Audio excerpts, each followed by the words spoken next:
क्या कर रहे हैं सर? देखिए हमारे आराध्य और सबसे लोकप्रिय और सबसे आदरणीय सामान्य हमारे प्रेमानंद महाराज जी जो है गुरु तुल्य, इनसे कभी मुलाकात तो नहीं हुई है और समय अभाव के कारण जा भी नहीं पा रहे हैं, लेकिन इनका आशीर्वाद और सानिध्य प्राप्त है।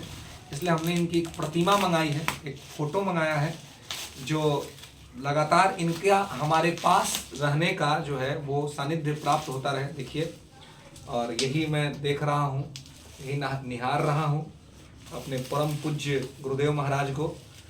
मैं इन्हें उसी प्रकार से गुरु मानता हूँ जैसे एकलव्य ने द्रोणाचार्य को गुरु माना था।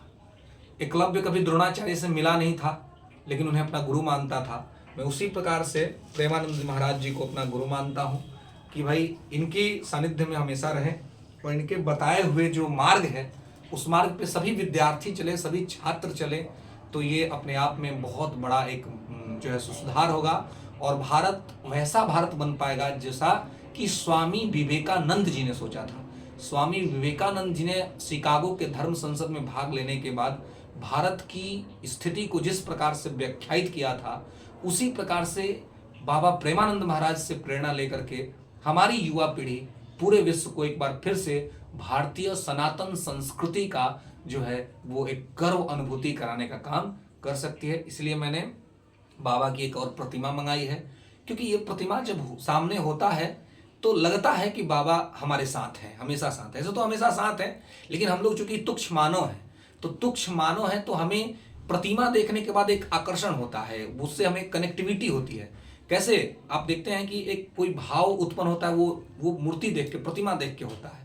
तो इसलिए हमने एक प्रतिमा मंगाई है बाबा की, जो कि हमारे लिए बहुत ही बेहतर होगा, बहुत ही, और पूरी युवा पीढ़ी के लिए बहुत बेहतर है। तो इसलिए इसमें कहीं कोई दो राय नहीं है और इनका सानिध्य हमेशा प्राप्त होता रहे। और इसी को मैं अभी अनबॉक्सिंग कर रहा था। ये हम लोगों ने ऑर्डर करा था एक और प्रतिमा गुरुदेव महाराज की, और इनकी कृपा हमेशा बनी रहे। इनके बारे में हम लोग अज्ञानी लोग क्या ही बोल सकते हैं, हमारे पास उतना ज्ञान ही नहीं है कि इनकी बारे में उतना बात बोला जा सके। लेकिन हम बस इतना चाहेंगे कि हमारे पास जो भी है इनके आशीर्वाद से उसमें वो पुष्पित पल्लवित होता रहे और आगे बढ़ते रहें और इन्हीं के बताए गए दिशा निर्देश पर अपना जीवन चलाते रहें, हम भी चलाएं और हमारी सारी युवा पीढ़ी चलाए। ये हमारी कामना है।